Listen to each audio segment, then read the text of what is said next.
Hi అండి. ఈరోజు నేను బెంగన్ కా భర్తా ప్యాన్లో ఎలా చేసుకోవాలో చూపించబోతున్నాను. లాస్ట్ టైం నేను వచ్చేసి నిప్పుల మీద ఎలా చేసుకోవాలో చూపించాను. సో మీకు కావాలంటే వీడియో కింద ఇస్తాను, వెళ్ళి చెక్అవుట్ చేయండి.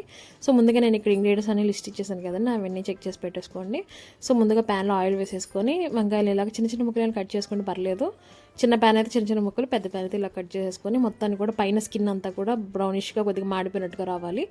లోపల మటుకు బాగా మెత్తగా ఉడకాలండి. అలా అయినాక తీసేసుకొని తర్వాత టొమాటోస్ని కూడా సేమ్ అలానే మొత్తము పైన స్కిన్ ఊడించేంత వరకు ఫ్రై చేసుకోవాలి.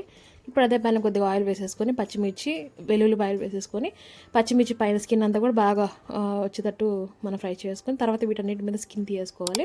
ఇప్పుడు దీని మొత్తాన్ని కూడా మనము మ్యాష్ చేసుకోవాలండి. నీట్గా ఉప్పు వేసేసుకొని సో ఇలా మ్యాష్ చేసుకున్న తర్వాత ఒక ప్యాన్ పెట్టేసుకొని ఆయిల్ వేసుకొని ముందుగా కరివేపాకు, తర్వాత ఆనియన్స్ వేసి సాల్ట్ వేసి కొద్దిగా ఫ్రై చేయండి. జస్ట్ మగ్గనివ్వండి చాలు, ఎక్కువగా అవ్వాల్సిన లేదు. ఇప్పుడు దీంట్లోనే మనం ముందుగా మ్యాష్ చేసి పెట్టుకున్న వంకాయ మిక్చర్ వేసి సో మొత్తం అయిపోయిన తర్వాత జీలకర్ర పౌడరు అలానే కారం కూడా వేసేసుకొని సాల్ట్ సరిపడా చూసేసుకొని కొత్తిమీర వేసేసుకొని కాసేపు ఉడకనిచ్చేసి ఇంక దింపేసుకుంటే అంతే అండి, baingan ka bharta pan style ready. Thanks for watching, bye.